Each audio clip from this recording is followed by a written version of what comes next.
ছাত্র জনতার আন্দোলনে হামলা ও গুলি করার ঘটনায় প্রথমবারের মতো সাবেক প্রধানমন্ত্রী আব্দুল হামিদের বিরুদ্ধে মামলা হয়েছে।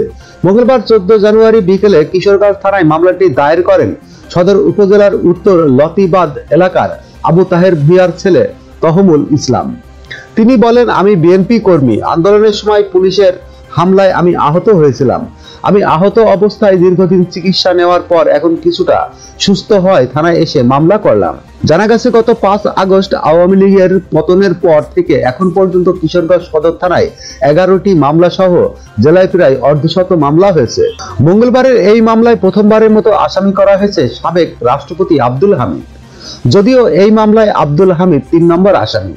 1 নম্বর আসামি করা হয়েছে শেখ হাসিনাকে, 2 নম্বরে আছেন শেখ রেহেনা। আব্দুল হামিদের নামের বানান হামিদ 80 লেখা হয়েছে। পিতার নাম মোহাম্মদ তাহেব উদ্দিন। সাংজেলার মিঠাই মইনের কামালপুর উল্লেখ করা হয়েছে। মামলায় আরো 200 থেকে 250 জনকে অজ্ঞাত পরিচয়ে আসামি করা হয়েছে।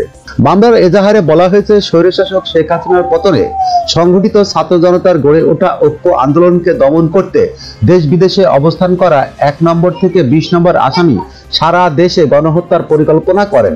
সেই মোতাবেক তারা কিশোরগঞ্জে যাতে কোনো আন্দোলন করতে না পারে সেজন্য 21 থেকে 40 নম্বর আসামিদের নির্দেশ দেন। ওই নির্দেশ বাস্তবায়নের জন্য 41 থেকে 124 নম্বর আসামিরা শটগান, বন্দুক, পিস্তল, ককটেল, বোমা ও দেশীয় অস্ত্র ও অর্থ সরবরাহ করে আন্দোলন দমাতে এবং গণহত্যার নির্দেশ দেন। গত বছরের 4 আগস্ট দুপুর 12টার দিকে জেলা শহরের স্টেশন রোড এলাকায় ছাত্র জনতার মিছিলে আসামিরা হামলা চালান। তারা আগ্নেয়াস্ত্র দিয়ে গুলি চালিয়ে মামলার বাদী সহ সাক্ষীদের আহত করে।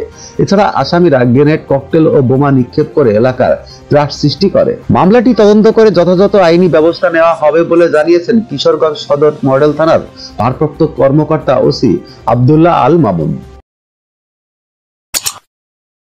যখনকার খবর তখনই দেখতে চোখ রাখুন সুন 24 টিভিতে।